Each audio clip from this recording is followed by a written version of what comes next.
మిమ్మల్ని దీవించునుగాక. ఈరోజు మన యొక్క వాక్య పఠనం సహోదరులు ఐక్యత కలిగి ఉండుట ఎంత మనోహరము అనే వాక్యాన్ని విందాం. కీర్తనల గ్రంథము 133వ కీర్తన భాగాన్ని చదువుతున్నాను. సహోదరులు ఐక్యత కలిగి నివసించుట ఎంత మేలు, ఎంత మనోహరము. అది తల మీద పోయబడి అహరోను గడ్డమి మీదుగా కారి అతని అంగీల అంచు వరకు దిగజారిన పరిమళ తైలము వలె ఉండును.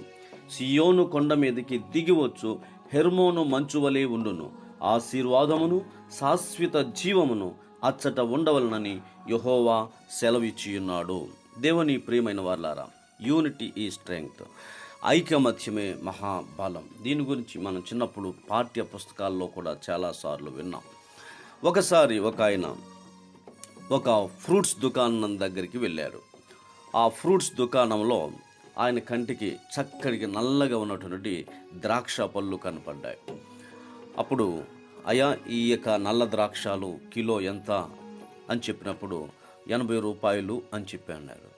అక్కడే ప్రక్కన విడిగా ఉన్నటువంటి ఆ ద్రాక్ష కాయలను అడిగాడు. అవెంత కిలో అన్నాడు. అవి 30 రూపాయలే అని చెప్పేసి అన్నాడట.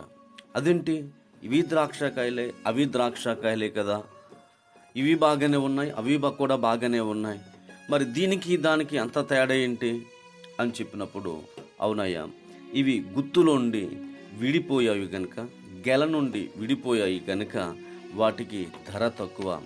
ఇవి గుత్తులో కలిసి ఉన్నాయి కాబట్టి వీటికి ధర ఎక్కువ అని చెప్పాడట.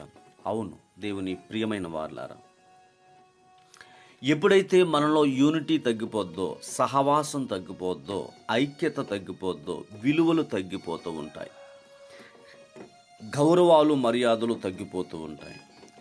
కనుక మనం కుటుంబంలో ఐక్యత లేనప్పుడు, కుటుంబంలో సమాధానం లేనప్పుడు, కుటుంబాల్లో సహవాసం లేనప్పుడు మన కుటుంబంలో విలువలు తగ్గిపోతూ ఉంటాయి. భార్య భర్తను గౌరవించరు, భర్త భార్యను గౌరవించరు.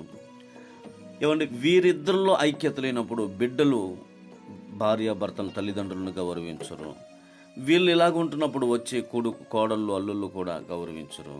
ఇలా మన యొక్క విలువలు తగ్గిపోతూ చివరికి ఏకాకిలా విలువలేని వారుగా అయిపోతూ ఉంటాం. ఆ ద్రాక్ష గుత్తుగా ఉన్నప్పుడు దానికి ఖరీదు ఎక్కువగా ఉంది. కాయలు గుత్తు నుండి విడిపోయినప్పుడు దానికి ఖరీదు ఎలాగైతే తక్కువైపోయిందో, అలాగే మనం కాలేజీలో అయినా, స్కూల్లోనైనా, ఆఫీసులోనైనా, పనిచేసే చోటైనా, ఎక్కడైనా సరే